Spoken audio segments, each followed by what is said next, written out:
Bonjour à tous et bienvenue dans la bibliothèque du geek. Aujourd'hui, nous allons parler de Player One.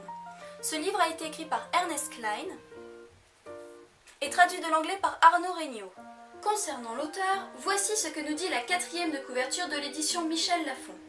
Ernest Cline est de religion geek. Un type bien en somme. Après une carrière de cuistot dans un fast-food et d'employé de vidéoclub, il est retourné à ses premières amours et a écrit le scénario de Fanboys. C'est tout de suite plus intéressant.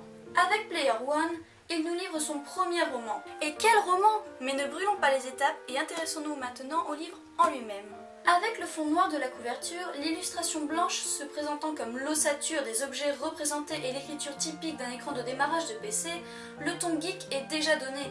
Mention spéciale donc à ce clin d'œil de démarrage d'ouvrage semblable au démarrage d'un ordinateur. Le lecteur geek est irrésistiblement attiré vers cette couverture qui lui parle. Le dos du livre concerne cette fameuse police de caractère mais cette fois-ci sur fond jaune, ce qui vous permet entre autres de trouver directement votre Player One dans votre bibliothèque. Découvrons maintenant ce que renferme cet ouvrage. Le livre se compose de 39 chapitres et l'introduction à un nouveau chapitre est identifiable par un nombre à 4 chiffres, lui aussi en police de caractère typique du codage de base.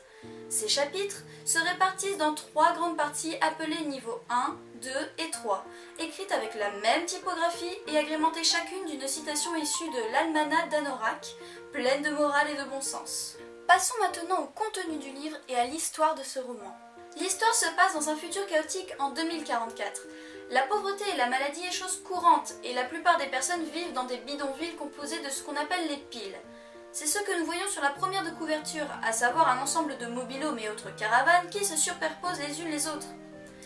Le roman narre l'histoire de Wade, un lycéen geek qui vit dans une de ces caravanes avec 14 autres personnes qui ne sont pas tous de sa famille, d'autant plus qu'il avait perdu ses parents. Dans ce monde, il est possible de tout faire à partir de l'Oasis, un monde virtuel créé par James Halliday, Anorak de son pseudo. Wade, le personnage principal, est donc l'un des nombreux utilisateurs de l'Oasis à utiliser viseurs et gants haptiques pour prendre part à la plus grande chasse à l'œuf de son époque, l'œuf de Pâques de Halliday, une quête à travers l'Oasis, vaste espace numérique composé d'un nombre astronomique de mondes. Cette quête invite son participant à accomplir des prouesses dignes d'un geek, comme battre le plus grand record à un jeu ou donner la réplique d'un film culte. Les différentes énigmes auxquelles sont confrontés Wade ont tout un rapport avec l'Almanach d'Anorak, sorte de bloc-notes de James Halliday comportant toutes ses références préférées. Ces références sont liées à la culture populaire des années 80, aussi s'y côtoient films, séries télévisées, musique, mode et bien entendu jeux vidéo. Le roman passe donc en revue une somme colossale de références geeks. Références qui parleront quand même plus aux quarantenaires ou aux trentenaires ou aux fans de jeux rétro plutôt qu'aux joueurs cantonnés aux sorties récentes. On passe en effet de Galaga à Star Trek en passant par Star Wars, Lady Hawk, Just ou encore Adventure. Wade se présente à nous comme le cliché du geek boutonneux avec un peu d'embonpoint, mais loin de s'offusquer sur ce choix, cela met l'accent sur les capacités de ce jeune homme dans sa spécialité.